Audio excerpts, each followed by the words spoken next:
bu premiximiz Azizbek anchadan beri olib ishlataman men bu narsani. O'zim guvohi bo'lganman. Bundan muntazam orasini uzmasdan hamisha berib keladigan bo'ladigan bo'lsangiz, men o'zimdan kelib chiqayapman. Qolganlarda bilmadim nima bo'lganligini. Mollar kasallanishi ham kamroq bo'lar ekan, ishtaha yaxshi ochilar ekan. Keyin bergan narsangizni to'laqonli yedira olasiz ekan bu narsa. Bu qolganlar hayvon boquvchilarga ham tavsiya qilaman. Narxi ham yomon emas. Cho'ntak bob, haligi nima desa bo'ladi? Nimasi? Qoniqarli. Qoniqarli. Hazm bo'lishligi, hozirgi kunda haligi havo jahonimiz mo'tadil bo'lib turibdi-yu, issiq ham emas, sovuq ham emas. Oldin biz to'g'risini aytsam qantarardik mollar. Yemdan bezib qolmasdan deb. Buni berishni boshlaganimizdan beri to'xtatganmiz qantarishni. Doimiy bir xilda yeyapti.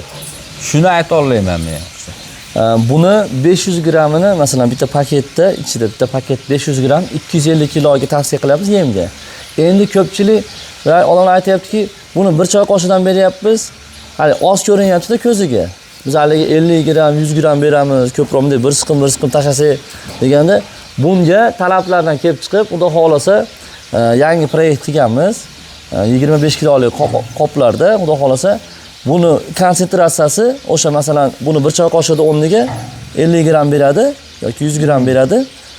Baribir shu doza boradi, organizmiga o'sha mahsulot kiradi. Shunaqa qilib xudo xolasa tayyorgarlik ko'rib qo'yganmiz. Kattaroq qoplarda bo'ladi inshaalloh.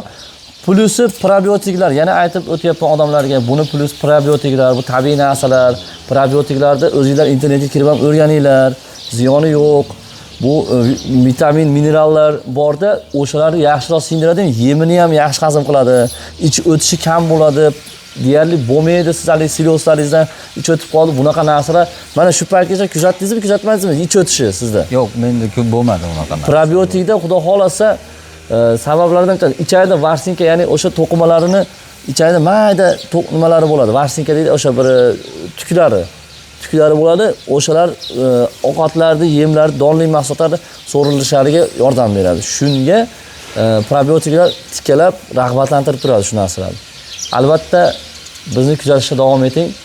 Mahsulot Gollandiya texnologiyasi asosida, lekin O'zbekistonda ishlab chiqarilgan. O'zbekistonda ishlab chiqarilganligi uchun shubha qilmang, sinab baho bering. Salomat bo'ling.